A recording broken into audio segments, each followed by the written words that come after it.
Ce n'est pas Tropicalia que nous combattons, c'est le monde de Tropicalia. Le dernier rapport du GIEC, qui n'est pas composé de dangereux décroissants, est un vrai cri d'alerte.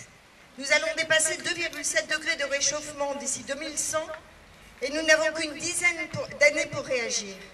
La catastrophe est déjà là, avec son lot d'inondations ici, d'incendies, de sécheresse, de pics de chaleur ailleurs.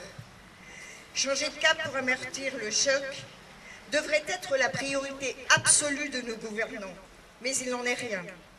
Ils s'acharnent à faire perdurer le vieux monde, de plus en plus injuste, que ce soit entre le Nord et le Sud global ou entre les classes sociales, de plus en plus prédateur des ressources, de plus en plus polluant, destructeur de l'environnement, des liens humains et de la démocratie.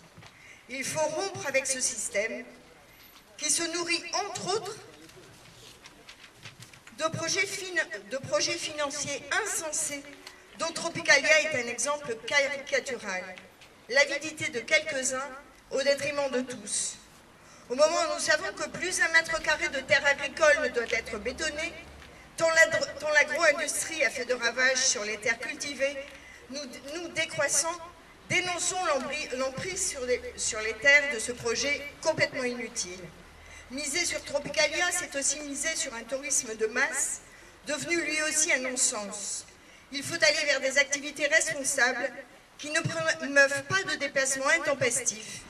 L'aménagement du territoire doit être décidé collectivement à l'échelle du territoire concerné et tourné vers des activités qui permettront la résilience là où c'est encore possible pour faire face aux crises multiples.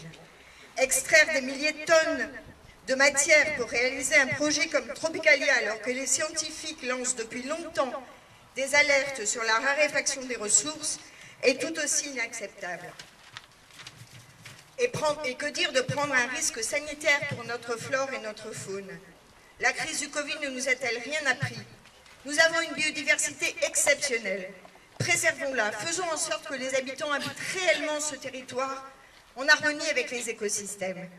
Bref, un projet du monde d'hier qui ne tient aucun compte des crises qui s'annoncent, et malheureusement, ce projet inutile est loin d'être unique dans la région.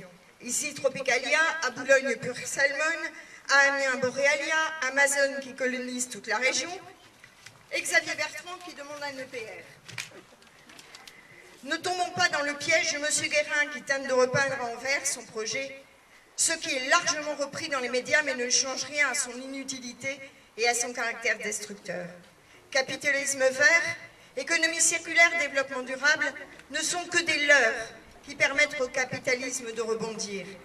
Il faut sortir de ce système lié à une recherche perpétuelle de croissance qui nous mène dans le mur, lié à un enfermement dans la surconsommation, la numérisation à outrance, engendrant le contrôle et l'aliénation de tous les pans de nos vies.